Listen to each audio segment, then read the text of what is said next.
형사정책을 한마디로 이야기한다면 범죄의 현상과 원인을 파악하여 범죄 방지 대책을 수립하는 국가의 일체의 활동이다. 이렇게 이야기합니다. 그러면 이 말을 하나씩 풀면서 형사정책을 소개하도록 하겠습니다. 형사정책의 개념입니다.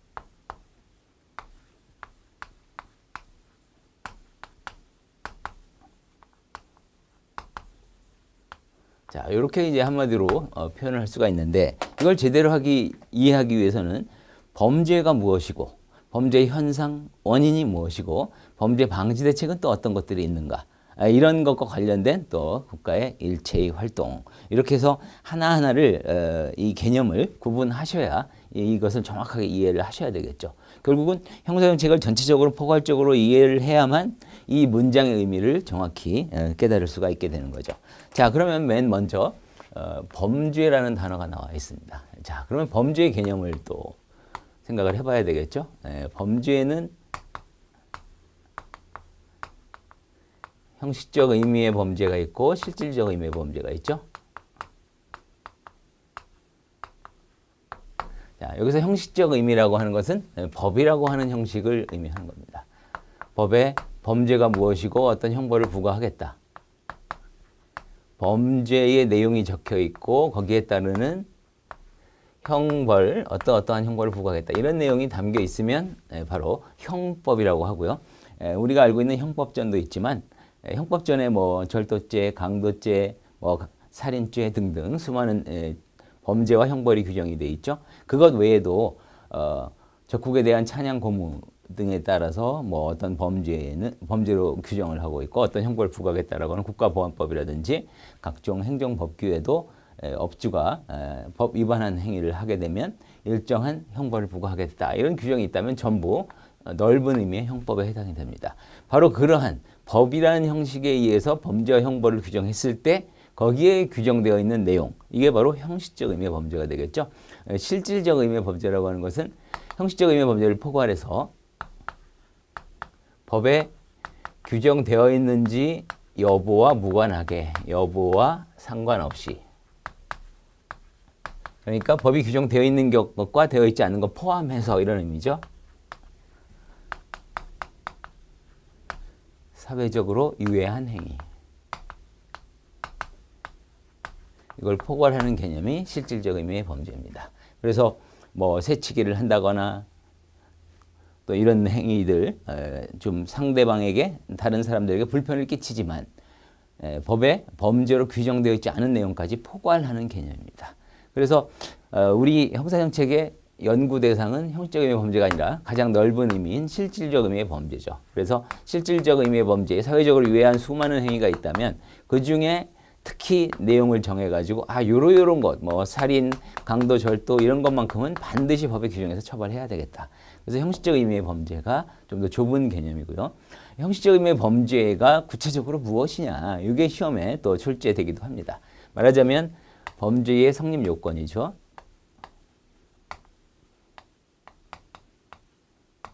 범죄가 성립하기 위해서는 여러 가지 학자들마다 체계, 뭐 2단계 체계론, 3단계 체계론, 범죄론 체계론이라는 게 여러 가지가 있는데요. 가장 일반화된 게 3단계 체계론입니다. 세 가지 요건이 모두 갖춰진 경우에 한해서 범죄가 성립한다는 의미예요. 첫 번째가 구성 요건 해당성, 두 번째가 위법성, 세 번째가 책임입니다.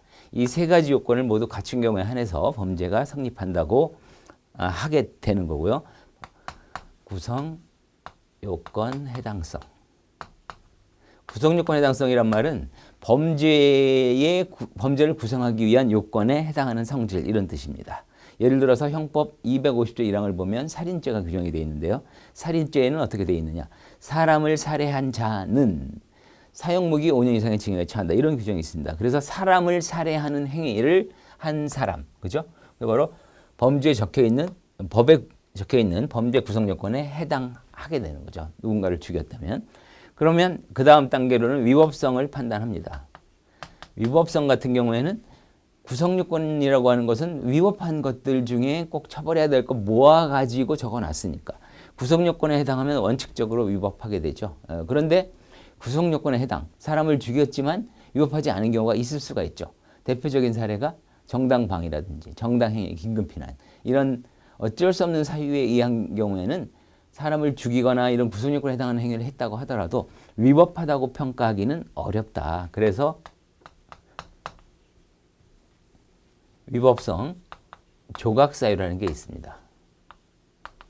조각이란 말은 위법성이 소멸한다는 거예요. 구성요건에 해당하면 원칙적으로 위법하지만 예외적으로 위법성이 소멸되는 사유 해서 정당방위, 정당행위, 긴급피난 등등등 이런 것들을 우리 형법의 20조 이하에 나열하고 있습니다. 그래서 여기에 해당이 되는 경우에 한해서만 위법성이 탈락하고 그렇지 않으면 위법한 게 되는 거죠. 원칙적으로 위법하게 되니까. 그래서 구성요건에 해당하고 위법하다면 마지막으로 책임을 판단해 봐야 됩니다. 그래서 책임이라고 하는 것은 스스로 사리 분별할 수 있는 의사결정을 할 수 있는 능력을 의미하는 겁니다. 그래서 극도의 정신분열증 환자라든지 또는 술에 만취돼서 완전히 인사불성된 상태라면 자기의 행위가 무엇인지 내가 이러한 행위를 하게 되면 어떤 결과가 일어나는지에 대한 인식이 제대로 없는 상태의 행위라고 한다면 책임을 인정하기 어렵죠. 그런 경우엔 책임이 탈락하게 됩니다. 우리 형법에는 책임과 관련해서 여러 가지 내용이 있지만 대표적인 경우가 10조 1항에 심신상실자 규정이 있고요. 요거는 스스로 의사결정할 능력을 완전히 상실한 상태. 그래서 아까 얘기했던 술에 만취돼서 인사불성인 상태라든지 극도의 정신분열증 환자라든지 이런 경우에는 책임이 탈락하게 됩니다. 또는 형법 구조에 만 14세 되지 아니한 자 미만은 벌하지 않는다 이런 규정이 있거든요. 나이가 너무 어린 경우에는 책임을 인정하기 어렵다 이런 겁니다. 물론 지능이 뛰어난 12세, 13세의 소년 같은 경우에는 그런 사리분별 능력이 있을 수도 있지만 그걸 하나하나 개별적으로 판단하기 어렵기 때문에 일률적으로 이런 규정을 두어서 만 14세 미만에게는 형벌을 부과하지 않습니다.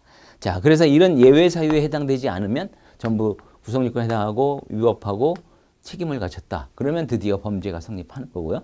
그러면 이 범죄에 대해서 뭐 소추 조건이라든지 이런 각종 요건을 갖추게 되는 경우에 검사는 공소 제기를 하고 그러면 법원의 심판을 받게 되는 거죠. 자, 우리는 이제 시험에 관련해서 범죄가 무엇이냐? 형식적인 의미 범죄와 실질적인 의미 범죄가 있다. 형식적인 의미 범죄는 법에 규정한 것을 의미하는 것이고 거기에서 범죄가 성립하기 위해서는 구성요건 해당과 위법, 책임성 이 세 가지를 갖춰야 한다. 여기까지 일단 1단계로 정리를 하시고요. 자, 다음으로 볼 게 이제 현상이죠, 현상. 범죄의 현상. 범죄가 어떻게 일어나는지 사회에서 일어나는 현상을 제대로 파악을 해야만 거기에 따른 방지 대책을 세울 수가 있겠죠. 그래서 현상이라고 하는 것은 각종 통계를 생각하시면 됩니다. 그죠? 수많은 기관, 수많은 정부 기관이라든지 또는 각종 학자들이 연구를 해서 이 사회에서 일어나고 있는 수많은 범죄 현상을 연구를 하고 있는 거죠. 그래서 어떤 해에는 살인죄가 얼마큼 발생을 했고 또는 절도죄가 얼마큼 발생했고 이런 사항을 정확하게 파악을 해야만 방지 대책을 세우는데 유용할 겁니다. 여기서 이제 문제가 되는 건 뭐냐면 암수범죄라는 게 나옵니다. 암수범죄라고 하는 것은 어두울 암자의 숫자예요. 그러니까 드러나지 않은 이걸 숨은 범죄라고도 합니다. 어디에 숨은 거죠? 공식 통계 자료에 각 공식 통계 자료에서 들어있지 않은 범죄. 그래서 이런 문제가 항상 발생할 수밖에 없기 때문에 암수범죄가 있게 된다면 암수범죄 통계 자료를 기초로 한 방지 대책은 암수범죄를 포함해서 방지 대책을 세우는 것이 아니기 때문에 방지 대책에 한계가 있을 수밖에 없다. 그래서 암수범죄가 중요한 논제로 떠오르고요. 우리 시험에서도 출제 비중이 꽤 높습니다. 자, 이런 것들을 이제 파악을 해서 현상을 제대로 파악이 된다면 그 다음으로는 범죄의 원인이 무엇인지를 이제 규명을 해야 되겠죠. 원인.